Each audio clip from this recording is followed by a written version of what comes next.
Good evening friends, అందరు ఎలా ఉన్నారు? ఆగస్టు 15 స్వాతంత్ర దినోత్సవ శుభాకాంక్షలు. ఈరోజు ఉదయం చెప్పాలి లెక్క, నేను ఉదయం చెప్పలేదు. ఈరోజు ఉదయం నుంచి నేను ఏం చేశానంటే, నేను షాప్ దగ్గరికి వచ్చి 2 ఇడ్లీ చేసుకున్నా. నేను సాయంత్రం పని అయిపోగానే మధ్యాహ్నం ఇంటికి వెళ్ళి కాసేపు అన్నం తిని కాసేపు కొనుక్కొని నిద్రపోయాను. పని అయిపోయిన తర్వాత సాయంత్రం బజార్కి వచ్చి గ్లామర్ బండి మా అబ్బాయికి బండి ఇచ్చి నెల అయింది. నేను 2000 కిలోమీటర్లు పూర్తిగా తిరిగాడు. ఇంజన్ ఆయిల్ తీసుకొచ్చి మార్చాను. ఇంజన్ ఆయిల్ మనకి ఎక్కడ కన్స్ట్రక్షన్ రేట్లో ఇస్తారో తెలుసుకొని పోయి తెచ్చుకున్నా. అంటే డబ్బా మీద ఇంచుమించుగా 30 రూపాయలు తేడా ఉంటుంది అనమాట. ఆ 30 రూపాయల తేడాలో ఆ రేట్ మొత్తం చెప్పను, కానీ ఆ కన్స్ట్రక్షన్లో తెచ్చుకొని కాస్ట్రాల్ ఇంజన్ ఆయిల్ మార్చుకున్నాను. ఇంజన్ ఆయిల్ నేనే మార్చుకున్నాను. ఇంజన్ ఆయిల్ మార్చుకున్న ఆయిల్ గుడ్డతో మొత్తం బండి అంతా నీట్గా తుడిచాను. ఎందుకంటే పిల్లలు వాళ్ళు పట్టించుకో పెద్దగా. అంటే నేను వాడిని బండి మా అబ్బాయికి ఇచ్చాను కాబట్టి నాకు దాని మీద ఉన్న ప్రేమ అనమాట, గ్లామర్ బండి మీద. మా అబ్బాయి వాడిని పలసరిస్తే దాన్ని లైన్లో పెట్టాను, బాగా నీట్గా చేశాను. కాకపోతే ఈ లెక్క ఈ లెక్కలు రాసుకోవడం అంటే ఇంజన్ ఆయిల్ మార్చింది, ఏ టైం మార్చిన లెక్క రాసుకోవడం. ఆ తర్వాత వచ్చేసి మనకి బండి మెయింటెనెన్స్ ఎంత అవుతుంది, ఎన్ని లెక్కలు రాసుకోవడం వల్ల ఒక అవగాహన వస్తుంది. మన శక్తి సామర్థ్యాలకి ఏ బండి వాడితే మంచిది, ఏ బండి వాడు అంటే బండ్లన్నీ మంచియే, మన అవసరాన్ని బట్టి మన మధ్యతరగతి వాళ్ళకి ఏది బాగుంటుంది అనేది అవగాహన అనమాట. నేను ముందు గతంలో ప్యాషన్ ప్లస్ అయ్యేవాడైనా ఎన్ని బాగానే మైలేజ్ వస్తుంది. తర్వాత గ్లామర్ కొన్నాను. మా అబ్బాయి పల్సర్ కొన్న తర్వాత ఆ పల్సర్ 4 సంవత్సరాల మెయింటెనెన్స్ ఎంత ఖర్చు అయిందంటే, దానికి మెయింటెనెన్స్ ఇంజిన్ ఆయిల్తో కూడా లెక్కేస్తే, ఇది ఇంజిన్ ఆయిల్తో కూడా లెక్కేస్తే ఈ గ్లామర్ బండికి వచ్చేసి ₹2.40 పడుతుంది ఇంజిన్ ఆయిల్తో కూడా. అంటే మనం నెలలో ఇంజిన్ ఆయిల్ మార్చేదంతా కూడా మించుమించుగా టైర్లు ఎరుగుదల అయితే ఏదైతే ₹2.50 కిలోమీటర్కి పడింది. మా అబ్బాయి పల్సర్ వచ్చేసి కిలోమీటర్కి వచ్చేసి ఇంచుమించుగా నాకు తెలిసి అది ₹3.70 అంత పడింది. అంటే దానికి కిలోమీటర్ ₹1.20 తేడా. ఒక నెలలో మా అబ్బాయి 1300 కిలోమీటర్లు తిరిగాడు. ₹1300లో ₹1.20 లెక్క తేడా వేసుకుంటే 1300 13 రోజులు 260 ₹1560 తేడా వచ్చింది అన్నమాట. ఒక నెలలో ₹1560 అంటే సంవత్సరం మీద అంతా ఇంచుమించుగా 18,000 19,000 తేడా వస్తుంది. అంటే ఈ వాహనానికి ఆ వాహనానికి తేడా. మా అబ్బాయి అలా 4 సంవత్సరాలు బనాయించాడు. 4 సంవత్సరాలు వాడాడు ఆ వాహనాన్ని.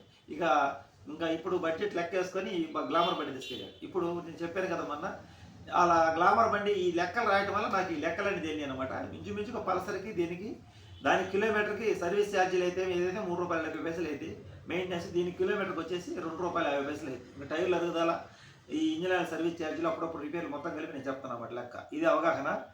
పోతే ఇక మనం డైలీ ఎంత పని చేసాం, ఖర్చు ఎంత అవుతుందని లెక్క వేసుకుంటే మనకి అసలు మన జీవన విధానం ఏంది, మనం ఎలా బతకాలి అనేది ఒక అవగాహన వస్తుంది. ఇది నేను డైరీ రాయడం అనేది నాకు 18 సంవత్సరాల పిల్లవాడికి అలవాటు అనమాట. ఇలా డైరీ రాసుకొని సాయంత్రం లెక్క నేను రాసుకుంటాను. కానీ చాలామంది అంటారు, ఓయమ్మో డైరీ రాస్తే మాకు నిద్ర పట్టడం లేదు, ఇంత ఖర్చు అవుతుందని అని అంటారు. కానీ ఎంచి ఏట్లో పడేయమన్నారు కదా పెద్దోళ్ళు. నేను చెప్పేది ఎంచి ఏట్లో పడాలి ఏదైనా. నాకు చిన్నప్పటి నుంచి తెలిసిన అవగాహన అది. ఖర్చు పెడతా, ఎంత ఖర్చు అయింది ఏంది అనేది ఒక లెక్క వచ్చిన తర్వాత ఆలోచన చేస్తాను అనమాట. అలా ఆలోచన చేయటం వల్ల లైఫ్లో ఇప్పటి వరకు నేను చాలా జాగ్రత్తగా బ్యాలెన్స్ చేసుకుంటూ వస్తున్నాను లైఫ్ని. ఇక రాబోయే రోజుల్లో కూడా ఇలాగే మీ అందరి అభిమానం, ఆ భగవంతుడి దయ అంతా కలిపి ఈ మధ్యతరగతి వాళ్ళు అనేది లెక్క రాసుకోవాలండి. డైరీ ఉంటేనే, డైరీలో లెక్క రాసుకుంటే మన అవగాహన వస్తుంది. మా అబ్బాయికి చెప్తే రాసుకోలే అలవాటు లేదు, వాళ్ళకి ఓపిక లేదు. కానీ నేను మా అమ్మాయికి ఇప్పుడు చిన్నగా అలవాటు చేసి లెక్క రాసుకోవడం.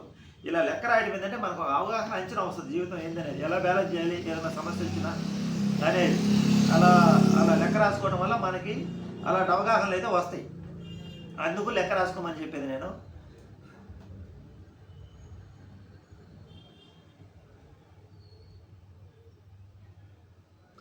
ఎంత పని చేసాము, ఎంత ఖర్చు అవుతుంది ఏంటనేది మనకి లెక్క అనమాట. లెక్క రాసుకుంటే ఈ విధంగా సాయంత్రానికి మనకి ఒక అవగాహన అనేది ఉంటుంది. ఆ అవగాహన ఉంటే మనం ముందుకు పోవడానికి అవకాశాలు ఉంటాయి జీవితంలో. అంటే ముందుకు పోలేకపోయినా వెనకబడకుండా జాగ్రత్తగా ఉంటాం, నా అంచనా ప్రకారం అయితే.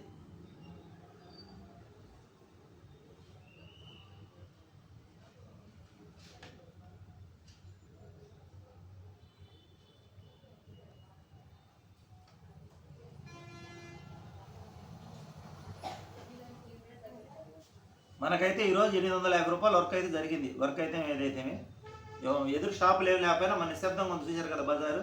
₹850 అయితే ఈరోజు అయితే మనకు వర్క్ జరగడం జరిగింది. ఇట్లా మనకు ఒక లెక్క అంచనా వస్తే మనం దాని తగ్గట్టు ఖర్చు తగ్గి పెట్టుకుంటాం అనమాట.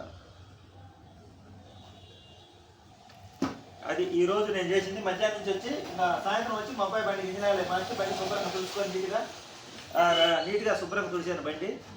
శుభ్రంగా బండి అనుకో. చూడండి ఎంత నీట్గా తుడిచాను బండి. Engine oil మార్చేదిగో.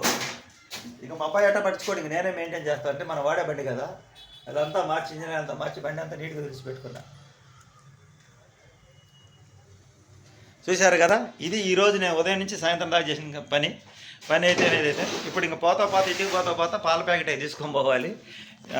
ఈరోజు నాకు మనసు ప్రశాంతంగా రాంగులే షాప్లో ఆ స్పీకర్లో చాలా రోజులు ఈ మధ్య స్పీకర్లో వాడక ఆ స్పీకర్లో బ్లూటూత్ ఆన్ చేసుకొని పాటలు పెట్టుకున్న దేవుడి పాటలు చాలా ప్రశాంతంగా నిర్మలంగా గడిచిపోయింది ఈరోజు అయితే. అంతా భగవంతుడి దయ, మీ అందరి అభిమానం, యూనివర్స్ ఆశీర్వాదం. మనసు అలజడిగా ఉన్నప్పుడు అప్పుడప్పుడు భక్తి పాటలు వింటే ప్రశాంతంగా ఉంటుంది మనసు. ఈ ఆగస్టు 15 రోజు నేను ఉదయం నుంచి సాయంత్రం చేసిన పనులు అయితే ఇవ్వండి. మా వీడియో నచ్చితే లైక్ చేయండి, సపోర్ట్ చేయండి. By by, thank you.